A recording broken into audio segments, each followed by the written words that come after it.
May your ancestors' graves be disturbed for 3 generations. At noon, the sound of cursing echoed through the small Luong village. Nam, curious, put down his unfinished meal and stood up. Stepping out onto the porch, he squinted, recognizing the person shouting as Aunt Bay, his neighbor. "Aunt Bay, what's going on?" "Nam, is that you? Come here. I'm going to expose the thief in our village, the one who stole my million-asterisk dong this morning. I was busy preparing groceries after coming back from the market, and that person dared to take advantage of my absence, pretending to visit, and stole my money." "So Aunt Bay, you know who it is?" Nam asked. "Of course I do. Only that person visited my house, that godless, parentless, ownerless rogue." As she spoke, Aunt Bay glared at the house opposite Nam's. This was the home of Mrs. Lanh, a woman in her 50s. The house's doors and windows were tightly shut and locked from the outside. Nam asked again, intrigued. "Aunt Bay, if you suspect someone, just name them directly. Hinting and suspecting among villagers will only ruin our harmony." "Hinting? Who's hinting? I'm speaking directly, no hinting at all. It's Han, Aunt Lan's daughter. It's her, no one else." "Who's talking about my daughter?" At that moment, a voice rang out. Aunt Bay startled, turning to see Mrs. Lanh standing behind her. In her hand, she carried a ceremonial chicken, its legs tied together. "Ah, see, Nam, didn't I tell you? She took my money to buy this chicken," Aunt Bay declared. "Aunt Bay, speak respectfully." "Which Aunt Bay?" "Speak properly, or I won't hold back anymore, Lan. I'm telling you, your daughter stole my money. Tell her to return it immediately." "What? You're accusing my daughter of stealing?" "If I could, I'd throw your daughter Han into hell itself, let alone just accuse her. That habitual thief." "I'm asking you again, do you have proof?" "What proof do I need? Since this morning, besides Han, no one else came into my house. Don't try to defend her. If you're smart, return the money. Otherwise, don't blame me. I'll report it to the police, and then you'll see yourself locked up." Aunt Bay's face was flushed red. But before the person she was accusing could say anything more, another woman appeared. Mom. This newcomer was Aunt Bay's daughter-in-law. She rushed forward and whispered, "Mom, let's go home. It wasn't Han, Aunt Lan's daughter, who took the money." "What do you mean it wasn't? What are you afraid of? A million-asterisk dong isn't money. Just leave it, I'll make a big deal out of this." "No, Mom, Han didn't take it. It was your grandson, T. He was playing with my books earlier. I was about to put them away when I saw 2 500,000 asterisk dong asterisk notes tucked inside one of the books. When I kept asking him, he confessed to taking his grandma's money." "Are you telling the truth?" "It's true, come on, let's go back. Mom, don't falsely accuse people anymore." Aunt Bay realized her mistake. However, she didn't offer a single apology, instead snapping, "This T is too naughty. Come on, let's go home so I can give him a good beating." With that, Aunt Bay and her daughter-in-law hastily left. Nam and Mrs. Lanh were left behind. Nam sighed. "Aunt Lanh, please don't be angry with Aunt Bay. She's always been impulsive." "It's fine, as long as she doesn't falsely accuse my Han. Well, if there's nothing else, goodbye, young man." "Yes, Aunt Lanh, walk carefully." Watching her disappear, Nam sighed again before returning to his unfinished meal. His wife, Van, came over, curious. "What's all the commotion about, dear?" "Oh, it was terrible. Aunt Bay mistakenly accused Aunt Lan's daughter, Han, of stealing money, but it turned out to be her own grandson, T. It almost became a huge incident." "Oh my, good thing you found out in time, dear. I mean, suspect anyone else, but I wouldn't believe Han would do such a thing. She's such a gentle girl. And I remember you once told me Han isn't Aunt Lan's biological daughter, right? She's adopted, an orphan Aunt Lan took in when she was 10. It's been almost 10 years now. If it weren't for that tragedy back then, Aunt Lan probably wouldn't have adopted her." "What tragedy, dear? You've never told me." "Well, it's a sad story, so I didn't want to tell you. Aunt Lan also wants to avoid talking about it. Since I'm telling you, just keep it to yourself, don't gossip, okay?" "Of course, I'm not that kind of person. Please tell me." "This happened about 20 years ago. At that time, Aunt Lan had a happy family with her husband and a 3-year-old son. But then, one day, while playing near the river behind the village, her son accidentally fell in. When she found out, Aunt Lan's husband, who was playing with his son, jumped into the water to save him. But the current was too strong, and both father and son were swept away. 3 days later, their bodies surfaced near the upstream. After losing her husband and son, Aunt Lan became very reclusive, barely speaking to anyone. Fortunately, after adopting Han, she slowly returned to her normal, cheerful self. Nam paused, pensive. Van was shocked. Her situation is truly pitiful. I've been a daughter-in-law here for 2 years and I rarely chat with her. I've always noticed she interacts little with people. It's better now. I remember when I was a child, whenever I walked past Aunt Lan's house, it was always shut tight. And at night, I'd see her set out a meal on the porch, offering it to her husband and son. It always gave me a creepy feeling. Some villagers even told me strange spiritual stories related to Aunt Lan's husband, so people didn't dare to talk to her much. There are spiritual stories too, dear. Nam was curious. Oh yes, there are. Nam's eyes looked out towards Aunt Lan's house opposite, and he continued. When that accident happened, I was barely 10 years old. Every afternoon, I'd join my friends to swim and play in the river. Until one day, my parents strictly forbade me from going. When I asked why, I learned that people were saying Aunt Lan's husband and son had turned into ghosts and would lure people to their deaths to be reincarnated. As a child, I was terrified. As I grew up, those ghost stories and superstitions didn't seem true anymore. People now live normal lives and don't avoid anything. I might not agree with you on that, dear. In my hometown, we had similar cases. People who drown in rivers are often said to have their souls taken by ghosts. I've witnessed a few such incidents. As for Aunt Lan's husband and son, perhaps their souls have moved on or they haven't found a compatible match yet. It's not as simple as it seems. You're starting again. Women are different, always believing in superstitions.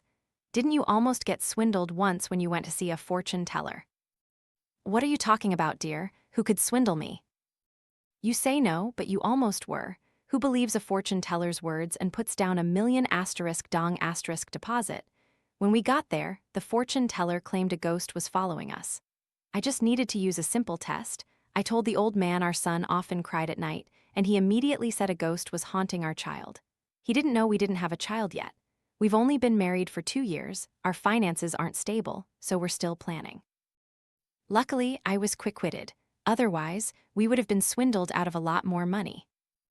Okay, I agree that fortune teller wasn't reputable, but spiritual matters are real and we have to believe in them. Don't talk nonsense anymore. Come on, eat your dinner, then rest. I still have to go to the pond. Yes, dear. At that moment in the small house opposite, Mrs. Lan opened the coop, untying the ceremonial chicken and leading it inside. She also raised chickens, but she bought this rooster for the death anniversary of her husband and son in 2 days. The chickens at home were mainly for eggs, which she sold at the market. After washing her hands, she respectfully walked into the kitchen. Han was still at the market, selling fabric, and wouldn't return until late afternoon. Mrs. Lan heated up a bowl of leftover rice and added a little soy sauce. When she stepped into the living room, her eyes turned to the altar, where a picture of her late husband and son stood. It's almost another year, you two. Have you moved on? The death anniversary is coming. If you want anything, come to me in a dream. I'll buy it from the market and burn it for you. Of course, no one replied to her words. She sat down and began to eat. Outside, the sun still shone brightly, creating a stuffy and unpleasant atmosphere. 5:30 p.m. at the fabric stall in the market. Han was tidying up and closing the stall. Aunt Bay, before leaving with new merchandise, called out, "Han, dear, are you free this weekend?" Whenever I'm at the market, I'm always busy, Aunt Bay. I'm not asking for business. This Sunday, a friend of mine is having a party and needs extra help in the kitchen. If you're free, I'll close the stall and you and I can go there. Oh yes, that works. The reason I want you to come along is for something more important. What is it, Aunt Bay? I want to set you up with my friend's son. What? Set me up, Aunt Bay? Han exclaimed, surprised. This girl, you're 20 years old now, what's so strange about that? At your age, I already had a husband and children, but I don't even know him, and I've never dared to think about romance before. You'll get to know him later. If you keep waiting like this, when will you get married? At Aunt Bay's question, Han's heart sank, and she hesitated. Aunt Bay, I won't hide anything from you. I don't intend to get married. What, are you serious? I am. I don't plan to get married because I want to stay with Mom and take care of her. Oh my, listen to this girl. Do you think you can't take care of her if you get married? Getting married and having children for Aunt Lan, giving her grandchildren, that's real filial piety, not just staying home all day. But if I get married, I'll have to leave home, and I can't bear to leave Mom alone. You're also getting older, dear. You don't need to worry about that. His house is less than 10 kilometers away. If you ride a motorbike, you can be there in less than half an hour, or you can make him live with you. My friend has 5 or 6 sons. They don't need you to be a daughter-in-law there. It's just that he's a bit over 35, but don't think he's been married before, okay? He's still single. But the thing is, he's kind and gentle. He studied to be a doctor, graduated around 25 or 26. After completing his residency, he interned for nearly 2 more years before preparing to open a clinic. After working for a few years, although there are nurses in his workplace, my friend doesn't want him to marry one. She wants to set him up with someone gentle, well-mannered, and resourceful who can manage the household. If both husband and wife are busy working, family life won't be smooth.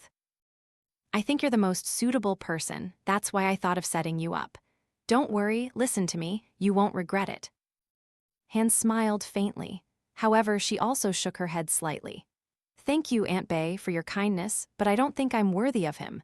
I'm an orphan, lucky enough to be adopted by Mom. I only graduated high school. How can I be a match for a doctor? It's enough for me to go with you to help with the party. This girl, really? Fine, I won't force you. But just go meet him and talk. If it doesn't work out, then it doesn't. Don't say no beforehand. Given Aunt Bay's warm and persistent words, Han didn't want to flat out refuse. She simply nodded politely, though deep down, she didn't have any hope. For her now, the only goal was to save money to repair her house before the rainy season, so it wouldn't leak and feel damp and uncomfortable. After closing the stall, it was already late. Han quickly rushed to the market, bought a piece of meat and a bunch of vegetables to cook dinner. Every day, Han prepared breakfast and dinner, but at 10 a.m., she had to go to Aunt Bay's stall to help sell and eat there. Riding her bicycle back home, it was already getting dark. Parking her bike in the yard, she called out, "Mom, I'm home." Mrs. Lanh came out from inside the house. "You're back, dear. Are you tired? Come inside and rest your feet and hands. It was so stuffy today. I just cooked a pot of mung bean sweet soup. After you eat, have a bowl to cool down. It's delicious. And you should rest, Mom. Is your back feeling better today?" "It's better, you're always so thoughtful. What did you buy to cook for dinner?" "Let me cook, you just sit and rest. I'll be done in a flash." "Oh, I see a bunch of vegetables there. Give them to me, I'll pluck them. It's faster if we both do it." "Yes, Mom. Oh, I almost forgot. I want to tell you to make a big bowl of instant noodles. And add an egg, fry it with some soy sauce." "Really? Really? What are you waiting for? Mom, please keep an eye on it. I'll take the meat down to wash and marinate, then I'll braise it and we'll eat." After taking the vegetables from her daughter and watching Han walk down the hallway, Mrs. Lanh mumbled to herself, "I'm truly blessed. It's like heaven has eyes and sent her to me." By the time mother and daughter sat down to eat, Mrs. Lanh suddenly remembered something. She turned to her daughter. "Han, dear, you're not young anymore, my child. Have you thought about getting married?" "What are you saying, Mom?"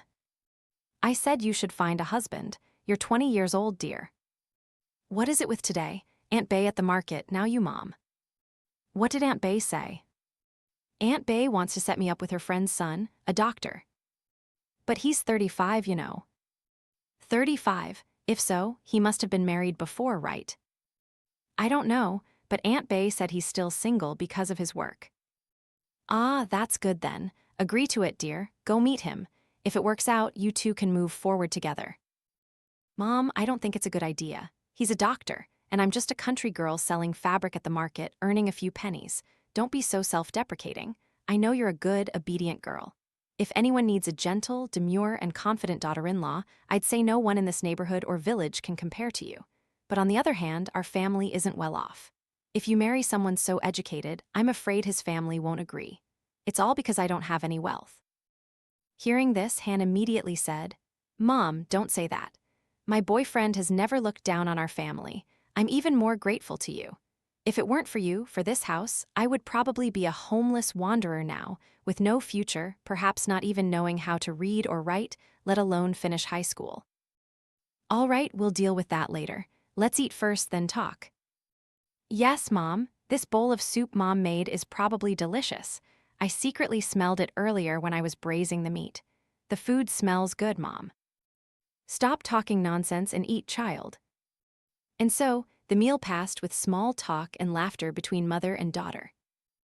2 days later, this morning, Aunt Lan's small house was quite crowded. Actually, she only invited relatives for the noon feast. But from early morning, several women had already come to help, each lending a hand. And of course, while preparing the food, everyone talked about Han's impending marriage. Just as Mrs. Lan had thought, her adopted daughter was well liked by everyone. So, everyone wanted to set her up with their acquaintances. By nearly noon, the dishes for the death anniversary were ready. Since her husband passed away long ago, Mrs. Lan didn't invite monks to chant for the anniversary, but only offered her own prayers. And just as she was about to light the incense, a shattering sound rang out. The sound came from the oil lamp that Mrs. Lan accidentally knocked over, dropping it to the ground. Glass shards scattered, and lamp oil spilled everywhere. Seeing her mother like that, Han rushed over. Mom, are you okay? I'm fine, dear. I'm so clumsy. You stand still, okay? I'll get the broom to sweep it up so you don't step on the broken glass. As Han carefully picked up the glass shards with her bare hands, the neighbors went down to the kitchen to get a broom. About 10 minutes later, after everything was cleaned up, the death anniversary continued. Mrs. Lan lit 3 incense sticks, muttering prayers. Han and the others arranged tables and chairs outside on the porch. Luckily, it was milder than usual today. After Mrs. Lan finished her prayers and stepped outside, a neighbor said, "This year it's just the 2 of you, but encourage Han to work hard. Next year's death anniversary, there might be one more family member, or even a grandchild. That would be perfect." I don't want to pressure them, but if that happens, it would be wonderful. Han, try your best, dear. Mom, everyone's always talking about me getting a husband and children. I want to stay with you. Are you going to kick me out? This girl is truly audacious. Let's change the subject. Come on, everyone, let's talk about something else. By early afternoon, the anniversary feast ended. Everyone helped clear the dishes. And like every year, after everything was done, Mrs. Lan distributed the leftover food and sweets, giving a little to everyone to take home as gifts. Not just her family, but other families hosting parties also did the same. After the last guest left, Mrs. Lan let out a sigh of relief. She went upstairs to wipe the sweat from her forehead. Han had already changed her clothes and came out from her room. She wheeled her bicycle and said, "Mom, stay home and watch the house, okay? I have to go sell." "You've already taken time off. Why not take the whole afternoon off?" "No, I can't. I only asked Aunt Bay for time off until early afternoon. I have to go help her sell. It's usually busy today. Will you go to the riverbank later, Mom?" Han asked this because every year, after the death anniversary for her husband and son, Mrs. Lan would take paper money, gold offerings, and a plate of sweets to the riverbank to light incense and burn. At her daughter's question, Mrs. Lan nodded. "Yes, I have to go. I'll go when the afternoon sun is less harsh." "I know. Be careful when you go out, dear. Lately, those reckless teenagers in the village, they buy motorbikes and drive them so fast. One almost hit me earlier. Luckily, heaven protected me." "I know, I'm leaving now." Saying goodbye to her mother again, Han wheeled her bicycle out. When she arrived at the market, she saw that Aunt Bay's fabric stall was very busy. She parked her bike, locked it carefully to prevent theft, and walked over. "Aunt Bay, has it been busy this morning? I'm sorry, I just finished the anniversary." "It's fine, I managed. It's great you're here. Come, sit and chat." "Chat, what about?" Han noticed 2 people sitting with Aunt Bay, an older woman and a man in a shirt. He wore thick glasses, giving him a very refined and intellectual look. "Han, earlier I mentioned setting you up with my friend's son. Today, his mother and he happened to be passing by, so they stopped to visit." Han felt embarrassed. The woman immediately introduced herself. "Hello, dear, I'm embark, Aunt Bay's friend, and this is my son, Tuan, Aunt Bay must have told you a little about him, right? Yes, Auntie. Oh, this girl, what are you shy about? Now, Aunt Bay and I are going out to buy a few things. You two sit here and talk. If customers come, you can help. Aunt Bay, please don't go. This girl, I'm just going to buy things, not abandoning you. Are you not happy staying at the stall? No, it's not that, but... I said stay here, and Tuan, keep an eye on this girl. If they mess up my fabrics, I'll make you pay. Tuan quickly offered an awkward smile. He adjusted his glasses and stammered, yes, Auntie. When the two women left the stall, Han shyly walked over and stood next to some bolts of fabric. Han didn't know anything about him. Tuan, on the other hand, was also in the same situation. It took him 5 minutes before he could hesitantly utter the first words. Hello. Hello, sir. What's your name? I heard Aunt Bay mention it earlier. Your name is Han, right? Yes, sir, my name is Han. And you're Tuan, right? Yes, my name is Tuan. Luckily, only the two of them were at the stall at that moment. Otherwise, Aunt Bay and her friend wouldn't have heard their conversation, but everyone else would have burst out laughing. Time passed like that. By 5 p.m., after the initial awkwardness, both felt more comfortable. At that moment, Aunt Bay and her friend returned. How are you two? Did you two chat a lot? Tuan scratched his head. Yes, we talked. Han's face flushed with embarrassment. When Tuan and his mother left, Aunt Bay whispered, So, what do you think of Tuan? Auntie, I think he's quite kind, but I'm not sure if. You two make a great couple. Did you exchange phone numbers? Yes, Auntie. Good, you must seize this opportunity, okay? I've never played matchmaker before. But this one, I truly feel it's a good match. I think you shouldn't let me down. I don't know, Auntie. Deep down, Han also felt a little something for Tuan after sensing his sincerity and honesty in their conversation. After a while, it was time to close the stall. Han quickly helped Aunt Bay tidy up. After locking up, she jumped on her bike and rode home. Unlike other days, it was getting dark very quickly. In the distance, dark clouds were gathering.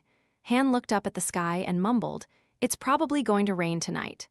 Realizing this, she pedaled faster to get home, planning to quickly tidy up and prepare a few small basins to catch any leaks if the rain was heavy. When Han arrived home, the first thing she saw was the front gate still locked. Inside, the doors and windows were also shut tight. Looking at the steps, she didn't see her mother's slippers. Han mumbled to herself, Where's Mom? Did she go to the river to light incense and hasn't come back yet? Realizing this, Han didn't wonder any further and opened the gate to go inside and wash up. But by 6 o'clock, it was getting darker. Even the thunderclouds were thick and heavy. A rumble of thunder echoed, and Mrs. Lanh was nowhere to be found. Knowing her mother didn't have a mobile phone, Han quickly got on her bicycle to look for her. Riding to the empty field next to the river, Han saw the plate of sweets and the ashes, indicating that Mrs. Lanh's ceremony had ended. But her mother was not there. She looked around and saw 3 children playing football nearby. She rode over and asked, Kids, have you seen my mom? At her question, the children looked up and said, We don't know. We saw Aunt Lanh burning incense earlier. We were going to ask for some sweets after the incense burned out, but she scolded us, so we didn't dare. A little while later, she was gone. We thought Aunt Lanh went home. Your mom isn't back yet. Well, these sweets have been here for a while. No one's touched them. If you want to eat them, just take them, sister. They're for you. Oh, thank you. The children quickly clasped their hands in thanks and ran to the offering table, where the incense had long since burned out. As for Han, she mumbled with a worried expression, Mom, where are you? Why aren't you home? She rode to all the places her mother might have visited. She even rode back to the market, thinking Mrs. Lanh might have gone to buy something else. But the common thread was that she didn't see her mother anywhere, and no one knew where she had gone. On her way back, Han was caught in a sudden downpour, soaked to the bone. She hadn't brought a raincoat because she left in such a hurry. All she could do was pedal hard, hoping Mrs. Lanh would be waiting for her at home. But one disappointment followed another. When she arrived, Han didn't see her mother or anyone. The locked gate of the house, time was ticking, it was almost 8 p.m. She was extremely worried. Outside, the rain was getting heavier and heavier. Waiting like this wasn't going to work, so she quickly ran to Nam's house. Standing in front of the gate, Han called out, "Nam, Van, are you home?" Hearing the call, Nam came out.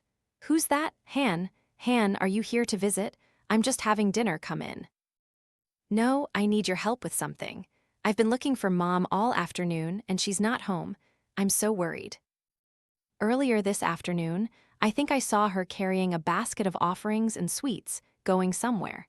Didn't she go to the riverbank to light incense? I went there, but I didn't see Mom. I tried looking for her at acquaintances' houses. Sometimes Aunt Lan goes there to chat. But it's raining now, maybe she'll come back soon. "No, dear, I've been everywhere. Mom's acquaintances and friends aren't many, but everyone shook their heads and said they hadn't seen her. I'm so worried." Han's face was filled with anxiety. Nam also looked distraught. Before he could reply, Van whispered to her husband, "Dear, you have a motorbike. Why don't you go with Han to look for Aunt Lan?" I'll go. You stay home, finish dinner, and if Aunt Lan comes back, call and let me know." "Yes, I know. You two be careful. Take an umbrella and a flashlight." Nam nodded and Han bowed repeatedly in thanks. But the problem became more complicated. Even though Nam rode his motorbike everywhere, they couldn't find Mrs. Lan. Nearly 3 more hours passed. Han's lips were turning pale from the rain. She kept muttering, "Namo Amitabha Buddha. Please, heaven, protect my mother, don't let anything happen to her." Nam turned around. "Han, I don't want to say anything ominous, but could Aunt Lan have been swept away?" "No, no way, Nam. Don't say that, she'll be fine. You look tired, Nam. You can go home, I'll keep looking." "This girl, it's not that I'm tired or uncomfortable, I'm just worried about Aunt Lan. But don't worry, my motorbike still has plenty of gas. I'll keep going until we find your mother." And perhaps heaven heard Han's prayers. After searching for another half hour, under the dim light of the flashlight, Nam suddenly saw a familiar figure in front of them. When the distance was only about 5 meters, he stopped the bike near Mrs. Lan. Han was startled, unconsciously pointing her flashlight at the figure. It was indeed Mrs. Lan. She was walking in the opposite direction, soaked to the bone, her hair disheveled, without a raincoat. Han burst into tears. She jumped off the bike and rushed towards her. Mom, where have you been? Do you know how worried I was?" At Han's barrage of questions, Mrs. Lan just shook her head, then smiled brightly and replied, "This girl, what's wrong with you? I just went to a friend's house to play. It was too late, so I stayed for a bit. But then the rain got heavier and heavier, so I just came home." "Mom, I've told you so many times, I even taught you how to use a mobile phone, but you always stubbornly tell me not to buy one. This time, you absolutely must use one." All right, Nam interjected. "It's getting late and the rain is heavy. Han, get on the bike, I'll take you two home. Oh dear, Aunt Lan, Han has been so worried about you since this afternoon. She cried more tears than the rain outside. Come on, let's go home, let's go." A little later, after Nam dropped off Mrs. Lan and Han profusely thanked him. "It's nothing to thank for. I just did what I should. Now you two go home, take a bath, and get dry, otherwise you'll get sick in this cold rain. It's getting late, you should rest. Tomorrow you have to go to the market." "Yes, thank you very much, Nam." With that, Han quickly opened the gate and led her mother inside. When the indoor light shone out, she finally noticed that Mrs. Lan's clothes were soaking wet with rainwater, covered in mud. Her fingernails were long and dirty. Han timidly asked, "Mom, what did you do? Your hands and feet are covered in so much mud." "It's nothing. Walking on the road and getting caught in the rain, getting mud on you is normal. You go take a bath so I can set the table. You haven't eaten anything yet, have you?" "That's right, speaking of food, I'm starving. My stomach is rumbling." After checking her mother from head to toe and seeing that she was fine, Han went to the kitchen and reheated the leftover food from the noon death anniversary. A little later, Mrs. Lan finished her bath. The food was ready. Han said to her mother, "Mom, you eat first, okay? No need to wait for me. I'm going to take a bath now. I'm soaking wet." "Yes, go on. Mrs. Lan didn't ask Han anything else. She sat down heavily and began to scoop rice into her bowl. Han didn't linger. She went to her room to get dry clothes, then headed to the bathroom. After a thorough wash, Han came out, a towel in her hand, drying her long hair. But when she walked into the living room, what met her eyes was an empty dining table. Both bowls of food were gone, eaten by Mrs. Lan. The large pot of rice was completely empty, and the plate of sticky rice was also gone. Moms, you ate it all. Oh, I was so hungry, and you took so long to bathe, so I ate it all. If you want to eat, cook a new pot of rice. I'm also a bit tired of rice right now. I'll just make some instant noodles when I'm hungry. All right, but as if remembering something, Han decided to sit down opposite Mrs. Lan and whispered, Mom, there's something I want to tell you. What is it? I told you earlier that Aunt Bay wants to set me up with that doctor. I met him this afternoon. Oh, is that guy rich? I don't know if he's rich or poor, but he's very polite and decent when he talks. Good, then marry him so I can rest easy. I'm old now, I can't do anything anymore. I can't just decide like that. I need to get to know him properly. What's there to know? If it's good, get married. But I'm telling you, I'll demand a high bride price. Gold, silver, jewels, it'll have to fill a chest before I'll let you marry. Mom, what are you saying? All right, I'm sleepy after eating. I'm going to my room to rest. You clean up and lock the doors so no thief gets in. Yes, Mom. After Mrs. Lan left, Han forced a smile and said, Mom is just saying that. She's never cared about whether someone is rich or poor before. After clearing the dishes, Han made a bowl of instant noodles with a chicken egg. Since it was a fresh egg from home, it was very fragrant and rich. By the time she finished eating, the clock showed 12 a.m. Feeling her eyes droop from a long and busy day, Han stood up, locked all the doors, and returned to her room. Once there, she lay down and immediately fell asleep. But in her sleep, Han felt two figures approaching her bed. She only registered that much, unable to wake up to see who these two people were. Han lay there until she heard the crowing of roosters, waking her up. The first sensation Han felt was a headache. She winced. Not only that, Han's throat started to hurt when she swallowed saliva. Of course, Han knew from experience that she was showing symptoms of illness. After lying for another 10 minutes, she got up and stepped out of bed. Going outside, Han looked around. The house was quiet and still. From inside the small room nearby, Han heard her mother's steady breathing. Knowing she was still asleep, Han didn't want to disturb her. She tiptoed to the kitchen. After personal hygiene, Han cooked a pot of rice porridge, intending to add a lot of green onions to help with her cold, as she was soaked in the rain last night. After cooking, she waited for Mrs. Lan to wake up, but she still hadn't. Han was worried that her mother might be in the same situation as her. So she walked over, stood outside the room door, and gently knocked a few times. Mom, Mom, no reply. Han continued to call out. Then she tried to turn the doorknob. But before she could open it, Mrs. Lan's voice came from inside. This girl, it's still early, why aren't you letting me sleep? Sorry, Mom. I saw it's almost 6 o'clock and you haven't woken up yet. I'm afraid you caught a cold from the rain yesterday. I'm fine, I'm sleeping. Don't disturb me. Yes, Mom, you rest, okay? I've cooked some porridge with minced meat and herbs. You can eat it when you wake up. I know, go wherever you need to go. At this, Mrs. Lan fell silent. Han also didn't bother her mother further because she had to go out early today. Not to help Aunt Bay at the market, but because she was going with her friend to Tuan's house to help with a party. Time passed. It was now past 3 p.m. All day today, Han and Nga were at Tuan's house, busy helping out. From grilling meat and plucking vegetables to seasoning various soups and stews.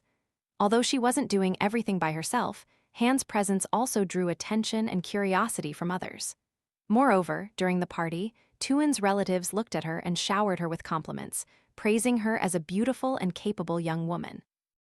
Some even said, Tuan, you should marry this girl quickly, or someone else will snatch her up.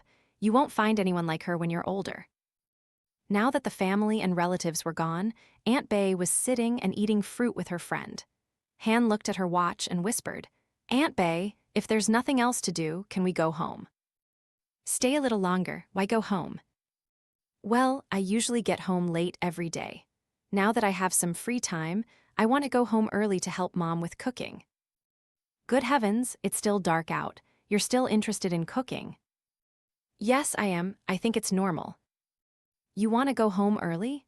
Tuan, can you give Han a ride home for me? She left her bicycle at the shop to help me, and I drove her here. Now you can drive her back to the shop to get her bike. Yes, Auntie. Han, shall I take you home now? Although a strong hint, Han still felt awkward. She shook her head and stammered, I'll wait for a bit, I'll go with Auntie. This girl, Tuan, is driving you, what's wrong with that? Or do you think he'll take you somewhere inappropriate? If he dares to do that, he'll be in trouble with me. Tuan's mother also interjected. That's right, don't worry. My son Tuan is quite simple-minded, he wouldn't dare to do such things. This Han is also very sensible, so I'll trouble you, young man. It's nothing, let's go. Oh, wait, who's this? Stop there. Tuan's mother stood up and quickly went into the kitchen. A moment later, she brought out a large handbag. Here, dear, take this. Inside is a whole chicken, already cleaned for offerings, but we didn't use it all for the feast. And there are also some sweets and fruit at home, no one will eat them. So you take them home as a gift for your mother. I can't accept this. Take it, Aunt Bay also interjected. Han, take it. It's nothing. We're from the same region and it's customary to give food to guests at parties. There's no reason to refuse. Besides, she didn't want to prolong the conversation. Han finally nodded. Yes, thank you, Auntie. Thank you very much. All right, you two go. Tuan, drive carefully with the girl. And now, Mom. At this, both stepped outside. Tuan's motorbike had already started. Although it wasn't her first time riding such a vehicle, Han felt nervous and shy. She sat far back, leaving a considerable gap between them. Tuan didn't say anything and slowly left the house. On the way, they exchanged a few casual stories, mostly about their hobbies and daily routines. For some reason, the more they talked, the more familiar and connected they felt, as if they had known each other for a long time. When they arrived at Aunt Bay's stall at the market, Han stopped short when she realized something on the back of her bike. Oh my God, why is it flat like this? Tuan quickly got off and went to check. After a moment, he said, This is probably a flat tire. It's not too bad, I think you noticed it, so I'll go fix it. But I have to get home quickly now. And finding a repair shop, when will it be done? I'll drive you home. But if so, what will I use to go to work tomorrow? It's nothing, I'll pick you up tomorrow. That's too much trouble. It's fine, I don't have hospital duty until tomorrow evening, so I'm free all day. What time do you usually go to Aunt Bay's? Around 10 a.m., I think. Oh, that's perfect. I'll pick you up on time, no need to worry about being late. I'll find time to fix your bike tomorrow. For now, just leave it here and call Aunt Bay to let her know. But... No buts, come on, call Aunt Bay and then let's go home. Feeling the warmth and concern from him, Han quickly nodded. After a little more time, Tuan drove Han home. When he stopped at the gate, Han quickly jumped off. Tuan took the handbag from the front. Here's your bag. Thank you. And she quickly pushed open the gate and went inside. Her face was flushed, as if glowing. Back to the main point, Han went into the house. It was 4 p.m., but the main door was still locked. First, Han noticed a lot of leaves and scattered ropes in the front yard. She was curious. Mom always cleans up on sunny days, or did she go somewhere else again? Mom. She was surprised when Mrs. Land's voice came from the bedroom. Mom, are you resting? I'm so sleepy. Don't tell me you've been lying in bed since this morning. Oh my God, then Mom is really sick. Are you hiding it from me? Let me check if you have a fever so I can buy some medicine. Han was about to go and open her mother's bedroom door when Mrs. Land snapped. I said I'm fine, don't be nosy. Is the house clean? You've been out all morning, now you're back and you're trying to be lazy. No, I was just worried about you, Mom. I'm fine, go to the kitchen and cook dinner, I'm starving to death. Yes, Mom. Han carried the bag to the kitchen, and when she got there, a peculiar, unpleasant odor hit her nose. Good heavens, what's that smell? Han quickly traced the smell to the stove, or rather the pot of porridge she had cooked this morning. When she lifted the lid, she had to wrinkle her nose. Oh my God, the porridge is burnt. Furthermore, Han realized that Mrs. Land seemed not to have eaten any of the porridge. So, Mom has been hungry since this morning. As for why the porridge was burnt, she thought it was probably because the kitchen was stuffy and humid. So Han quickly took the burnt porridge to the trash can. Next, she took a boiled chicken that Tuan's mother had given her, cut it in half. She saved one half and braised the other with lemongrass and chili. Outside, dark clouds began to gather. Han mumbled, Why is the rain coming so early this year? Feeling hot, by 6 p.m., dinner was ready. It was already dark now. Han looked outside and couldn't see anyone clearly. When she brought the dinner to the living room, she saw Mrs. Lanh sitting there, staring intently at the corner of the wall. "Mom, what are you looking at?" "The neighbor's dog, it's so stubborn. Is it here to cause trouble?" "Good heavens, that's Nam's dog, Milu. He's very gentle. He comes here to play every afternoon. Should I call him in and give him some meat?" "No, drive it away. It's so dirty and messy. Why bring it into the house? I don't like it." Han was very surprised by her mother's words. Never before had she seen such clear hatred in her mother's eyes, not just joking. Next, Mrs. Lanh even grabbed a teacup from the set and threw it straight outside. "Get out, you brute!" Nam's dog, Milu, yelped in surprise and ran away. Han was bewildered. After the dog was gone, Mrs. Lanh turned to her daughter. "What are you standing there for?" "The food's here. Put it down quickly, I'm starving." "Yes, Mom." And only when she saw the meat did her mother's eyes soften. Han now said, "Mom, you eat first, okay? I'm going to bathe now, I'm all sweaty." "Yes, go on, go on." Han sighed and nodded.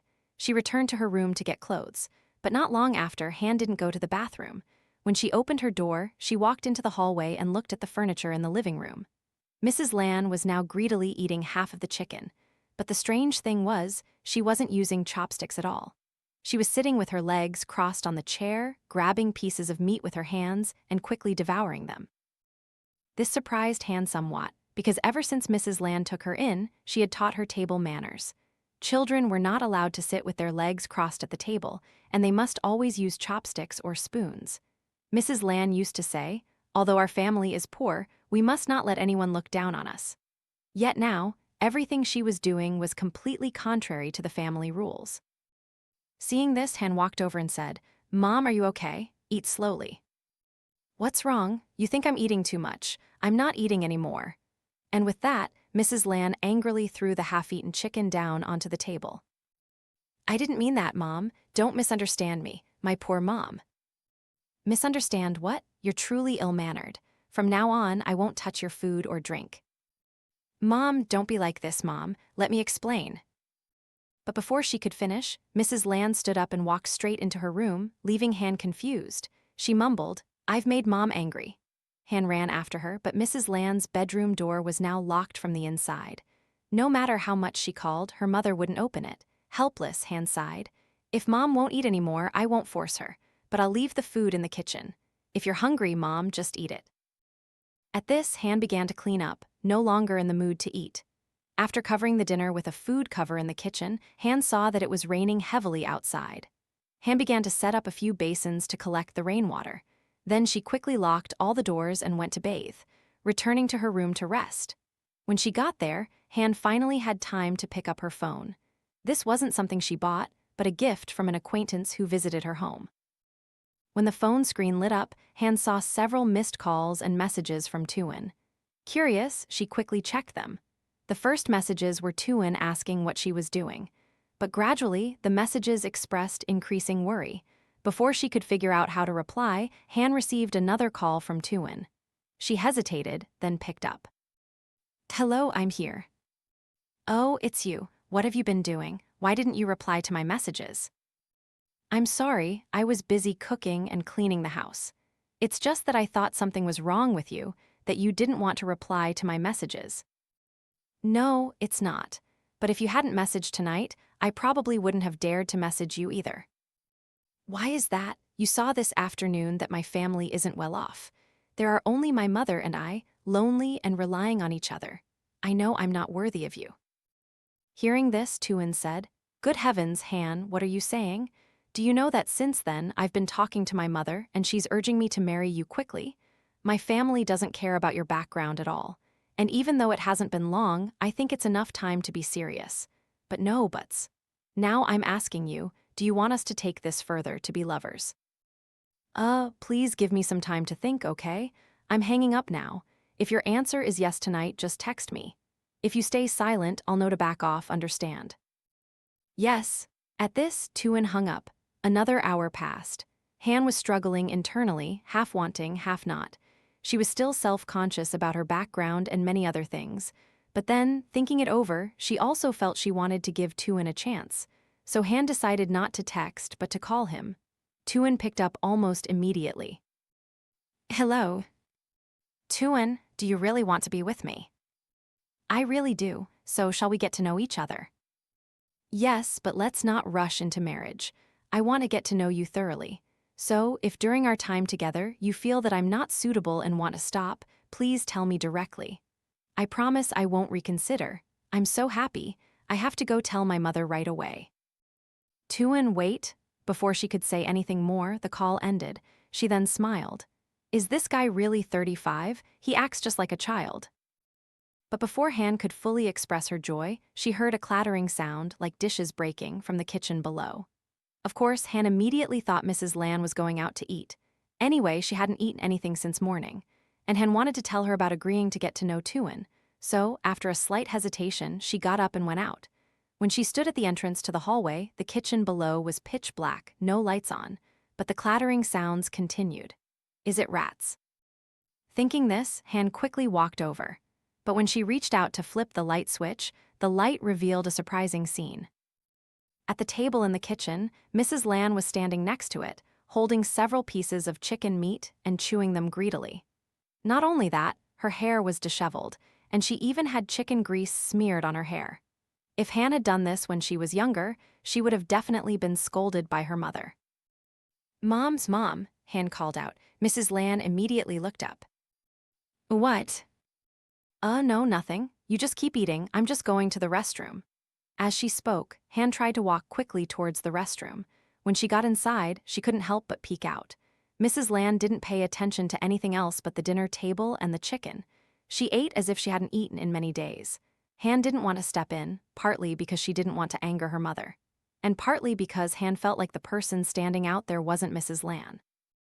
Only about 30 minutes later, Mrs. Lanh had devoured all the chicken. She only ate a little rice from the bottom of the pot. After finishing, she wiped her hands and feet and walked back to her room. Waiting for the sound of the door closing, Han tiptoed out. Seeing the mess on the dining table, like a battlefield, she sighed. But she didn't forget to harbor doubts. Remembering that Tuan was a doctor, she quickly cleaned up, then returned to her room to get her phone and call him. This time, it took a while for Tuan to pick up. Hello. Oh, it's you. Sorry, I was talking to my mom. It's okay. Tuan, I have something I want to ask you. What is it? Do you have any questions for me, or do you still not trust that I'm sincere with you? No, I want to ask you about a health issue. Are you sick or hurting somewhere? Actually, I did feel you weren't looking well. No, I'm asking for my mother. What's wrong with Auntie? I don't know how to put it, but my mom is acting strange. Han began to recount her mother's peculiar changes since yesterday, from when she returned in the rain at night, and also the changes today. After listening, Tuan whispered, "This is a bit strange indeed. But let me ask you this, have you two had any arguments or disagreements?" No, I haven't argued with my mom at all. I don't know what's wrong with her. All right, don't worry. Tomorrow I'll come a little early. When I pick you up for the market, I'll stop by, just pretending to deliver something and say hello, and ask to see if she needs any help. I'm so embarrassed. We just started getting to know each other, and I'm asking you about such things. It's nothing. Luckily, we're getting to know each other, and she's like a mother to me too. Don't worry. Now pay attention to her health condition, okay? If needed, call me urgently. Otherwise, I'll come tomorrow. Yes, I understand. After a few more words, the call ended. Han sighed and looked outside. The house was extremely quiet now. It was getting late. Han felt sleepy, lay down on the bed, and quickly fell asleep. Once again in her sleep, she saw two figures, one tall and one small, standing by her bed. Both seemed to want to wake her up, but Han couldn't move as she wished and just lay there, paralyzed. And when she heard the phone ring, Han startled awake, her eyes wide with confusion. The first thing Han noticed was that the call was from Tuan. Looking at the clock, it was 9 a.m. Oh my God, why is it so late? Hello, I'm listening. Are you awake yet? I'm at the gate. You're here already. Give me a moment, okay? I just woke up. I'll wait outside. Han quickly hung up, jumped out of bed, and rushed out. But as she passed Mrs. Lanh's room, she still saw it locked. She didn't have time to ask further. A moment later, after personal hygiene, Han went outside. Tuan was indeed standing at the gate. Seeing his girlfriend, he gave a knowing smile and waved. Han, open the gate for me. I'm sorry, I was so sound asleep, I didn't know anything.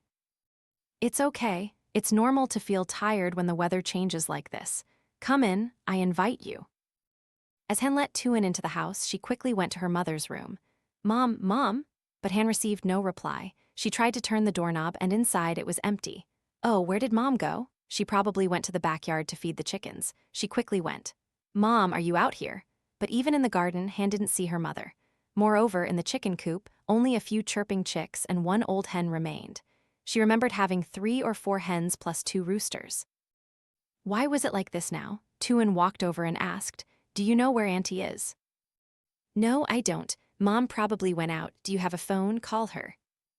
I don't use one. Tuan decided to wait a little longer. By 10 a.m., Mrs. Lanh was still nowhere to be seen. Han reluctantly asked Tuan to take her to the market to help sell. All day long, her heart was restless with worry, and she kept thinking about where Mrs. Lanh could have gone. By late afternoon, after fixing her bicycle, Han returned home and breathed a small sigh of relief.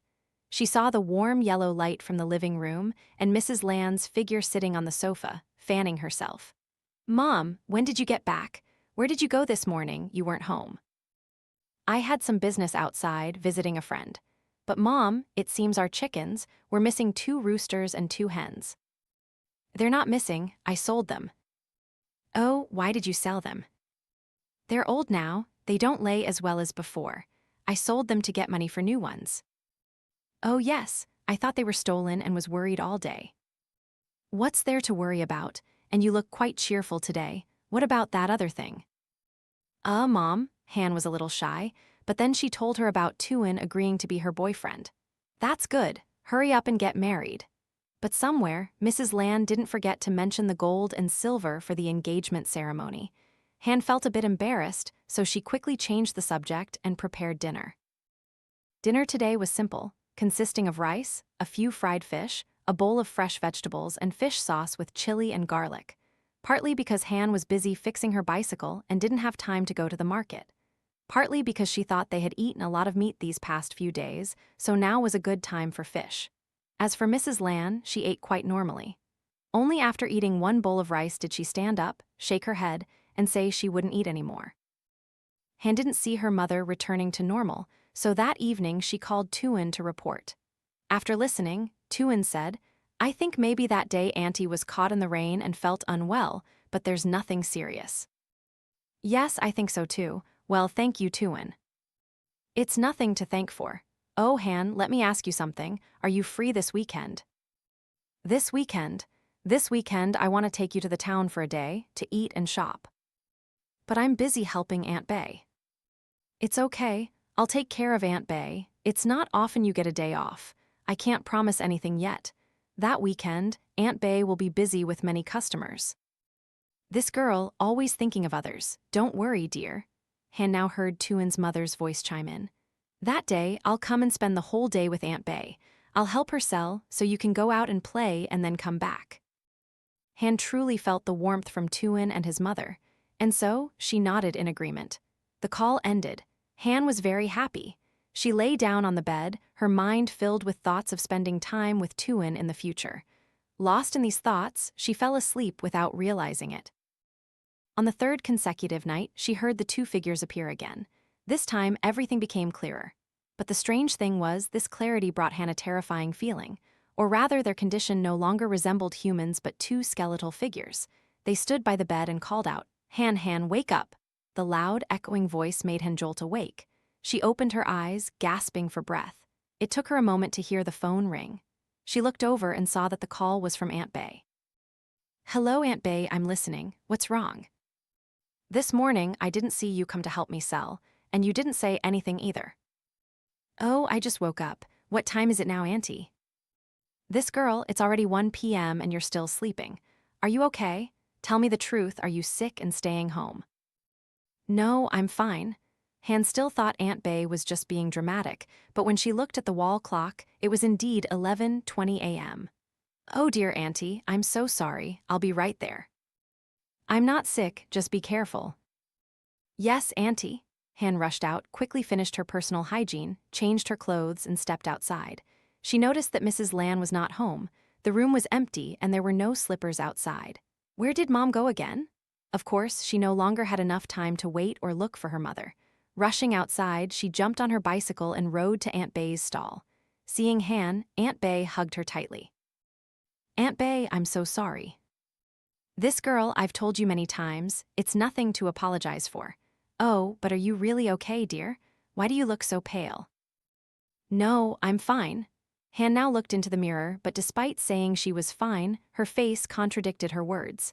Aunt Bay almost didn't recognize her. While she was wondering what to do, a crowd of customers came in to look at fabric, so Han quickly had to help sell. Time passed like this, and another day ended. At this point, Han truly felt that her health was somehow different. Her arms and legs felt sore, and she couldn't even pedal her bicycle anymore. Every few hundred meters, Han would let her bike coast. It wasn't until 6 p.m. that she finally returned home with difficulty. Feeling tired, Han didn't buy ingredients to cook but bought ready-made food. Although a bit more expensive, it saved time. Just as she was opening the gate, Han heard a voice call from behind. Han, she startled and turned around. It was Nam. What's wrong, Nam? Have you seen my dog, Milu? Han shook her head. No, I don't know, I just came back from work. Oh, where did he go? I don't know either. When I came back from the fields this afternoon, I couldn't find him.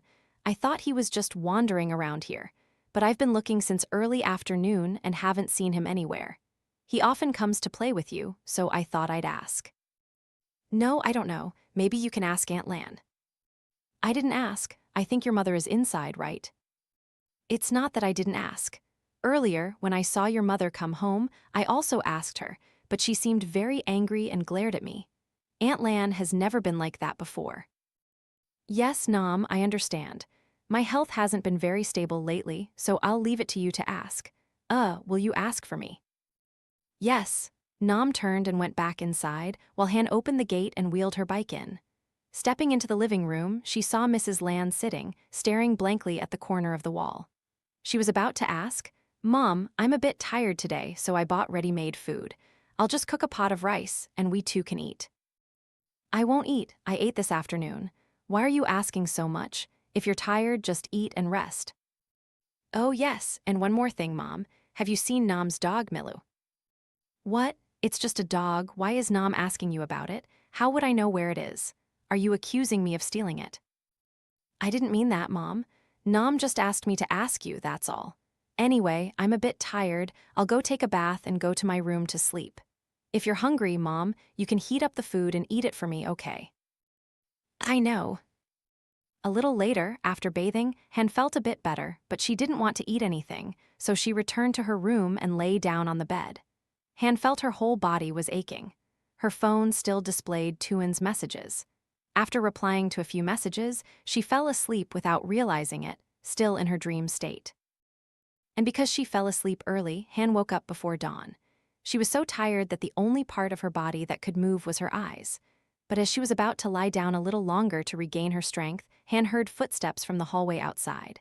She immediately guessed it was Mrs. Lan, so she softly called out, Mom, is that you? Where are you going? And could you get me a glass of water, Mom? There was no reply. Han even heard sounds like the house gate being opened. And then the creaking of the old iron gate that hadn't been oiled in a long time. Mom, where are you going? She just mumbled this and then drifted back to sleep. Wake up, Han, wake up. Hearing the call, she didn't know how long she had been sleeping, but Han opened her eyes almost instantly. She startled and saw the pale white skull staring at her. Han, wake up, wake up. She immediately sat up and screamed, Han, what's wrong with you? I'm here. It took a moment for Han to collect herself. She now realized she was still in her familiar bedroom. Outside, it was already bright. The person sitting on the bed, trying to hold her, was Tuan. Han looked at him in confusion. Tuan, you're here. Are you okay? Why are you in my house? Earlier, I heard Aunt Bay call to say it was past noon and she hadn't seen you. And she mentioned you were tired yesterday, so she told me to come and check on you. She called, but you didn't pick up. Really? What time is it now? It's already past 1 p.m. So no, I have to go to work. Aunt Bay said it's not busy today, you should just rest. No, the shop is open and I'm here. I've called and called, but I can't find your mother anywhere. Did Auntie go to the garden? Tuan asked. Han suddenly remembered that Mrs. Lan had gone out this morning. She shook her head. I don't know where my mom went. Let me go down and look for her. No, just rest. Despite her boyfriend's protests, Han decided to stand up, but her head quickly became dizzy. The last thing Han heard was Tuan's loud call. When she woke up, Han realized she was in a hospital room with Tuan sitting beside her. Oh, why am I here? You're awake, how do you feel? I'm fine, but why am I here? You probably haven't been eating, sleeping, or resting properly. You have low calcium and signs of physical exhaustion. But luckily, I got you here in time. What time is it now? It's almost 4 p.m. Tuan, I want to go home. What am I doing here? I want to rest at home. I can't stand being in a hospital any longer. Please let me go home. I'm really fine. At her final plea, Tuan finally nodded in agreement, but he didn't forget to add a condition. He would temporarily take her home and stay there until late. Once he confirmed her health was stable, he would go to the hospital for his shift. After completing the procedures, Tuan drove Han home, and when they arrived, it was also when they saw Mrs. Lan open the gate and walk in. Mom, Mom, Han called out, but Mrs. Lan seemed not to care at all. She walked straight inside. When Tuan and Han entered the living room, Mrs. Lan again went straight into her room. Even though Tuan offered to say hello, she refused, saying she was a bit tired. Tuan was about to suggest checking her health when Han quickly walked over, took her boyfriend's hand, and whispered, Come outside, I have something to tell you. What is it? Just come outside. Tuan nodded and followed his girlfriend out to the yard. When they stood in a corner where only the two of them could hear, Han now whispered, Tuan, I think my mom is acting strange. You saw her yourself. She's never been like this before. She also recounted her mother's changes and how she suspected her mother had been leaving the house early every morning and only returning late in the afternoon for the past few days. After hearing his girlfriend's story, Tuan frowned. If what you say is true, it's really strange, but have you tried asking your mother about it? I can't talk to Mom. She always avoids the conversation. I don't know what's wrong with her, Tuan. Is there anything you can do to help me? Actually, there is a way, but it might not be entirely proper. What way? Just tell me. I think if you want to know what your mother is doing, it's not difficult. We just need to secretly follow her. But if we do that, it'll be early. I still have to go to work tonight. It's okay. Just call in sick and ask another doctor to cover your night shift. So where will you stay tonight? If it's okay, I'll hide in your room. No, you and I. Don't worry, I have no ill intentions at all. And you see, your mom is in her room now, she probably won't know I'm here. What about my food and activities? Don't worry, I already ate outside earlier, and I don't need to use the restroom. After a whispered conversation, Han finally nodded in agreement. Yes, then I'll trouble you. It's no trouble at all. After agreeing, Tuan slipped into Han's room. Han stayed outside to tidy up and prepare dinner. Mrs. Lan ate very little tonight, only about half a bowl of rice. She stood up and returned to her room. Han didn't question anything. After tidying up and closing the doors, she locked her own room. Normally, if Mrs. Lan found out she was with Tuan now, there would be no way to explain it. But what could she do? She stayed awake all night. Tuan kept watch, while Han was cautious and wary, making sure Tuan didn't overstep any boundaries. Both sat on the bed, one sitting on a chair, as if time hadn't passed, until the clock struck past 4 a.m. and a creaking sound rang out. Both Han and Tuan startled because the sound came from Mrs. Lan's bedroom door. Unlike last night, Han heard her mother's footsteps, followed by the sound of the main door and then the outside gate. As soon as that happened, she and Tuan quickly stood up. It was still very dark outside, but probably because of the light-colored clothes Mrs. Lan was wearing, they could still follow her without needing to ride a bike or use a flashlight. But strange things started happening again. Mrs. Lan's speed was incredibly fast. For a woman over 50, walking wasn't difficult, but her speed was like that of a young person. This made it difficult for Tuan and Han to keep up. One surprise followed another.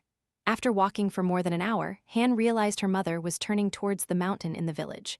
Mom, where are you going? In her heart, she wanted to go forward and ask, but luckily, Tuan stopped her in time. As the sun just began to rise, Mrs. Lan went deeper into the forest. After a while, Han also realized that her mother was carrying the last hen from their house, and she stopped in front of a cave entrance. She turned her head, looked around, and then went inside. Mom, what are you doing?" Han didn't know what to do, but then, after only 2 minutes, Mrs. Lan came back out and went deeper into the forest. At this point, Han and Tuan looked at the cave entrance. They decided not to follow Mrs. Lan but to go inside. In front of the cave entrance, a foul, rotten smell assaulted their noses. It was quite dark inside. Tuan took out his phone, turned on the flashlight. "Han, maybe you should stay outside and wait for me." "No, I'll go with you." And so, when they reached the inside of the cave, which was only about 2 meters deep, it was a horrifying sight. On the cave floor, there were many bones, fur, hair, and even heads of animals scattered around. Han's hands and feet trembled when she recognized the head of Milu, Nam's pet dog. "Oh my God, what is this?" At that moment, from outside the cave entrance, there were footsteps. Tuan and Han both turned at the same time. Mrs. Lan. But the strange thing was, in her hand, she was dragging a wild pig, and drops of blood dripped from her mouth. "Mom," Han screamed loudly. Mrs. Lan dropped the wild pig, turned, and ran. "Mom, stop. Tuan, help me catch Mom." And luckily, at this moment, the sun was high in the sky, so Mrs. Lan could no longer maintain her speed. After running about 100 meters, she collapsed to the ground. "You too, get lost." Mom, what's wrong?" "Get lost. I'm not your mother. Get lost." "Mom, what are you saying?" Now she noticed that Mrs. Lan had a few sharp fangs in her mouth. Tuan stopped his girlfriend. "Wait, Han, we shouldn't get too close to her, but your mother is calm now." Tuan began to realize that Mrs. Lan felt tired and weak when exposed to direct sunlight. It was then that he quickly took off his belt and tied her hands. "What are you doing?" "Calm down."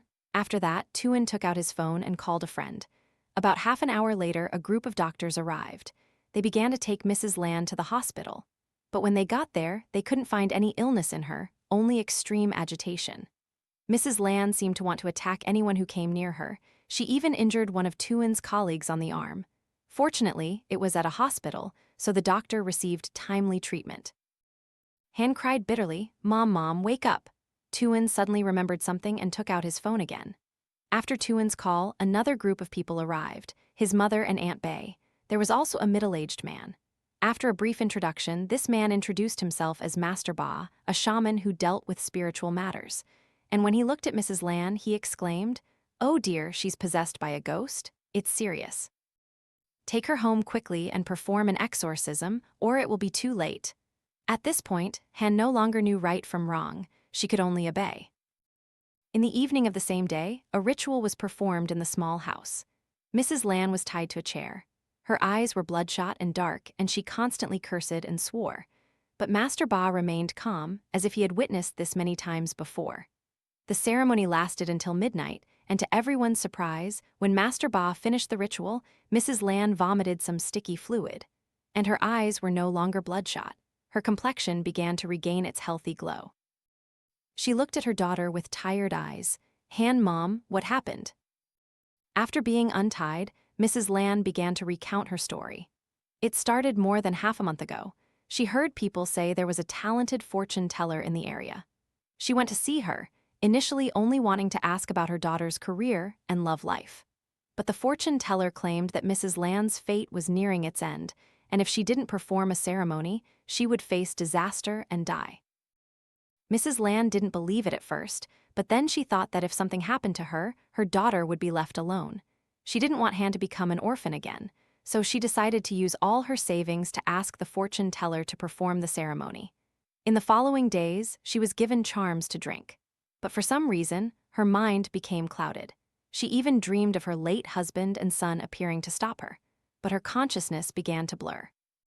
Hearing Mrs. Lan recount this, Master Ba explained, "There's no such thing as fate nearing its end like that. You were tricked by the fortune teller who wanted to cultivate a ghost.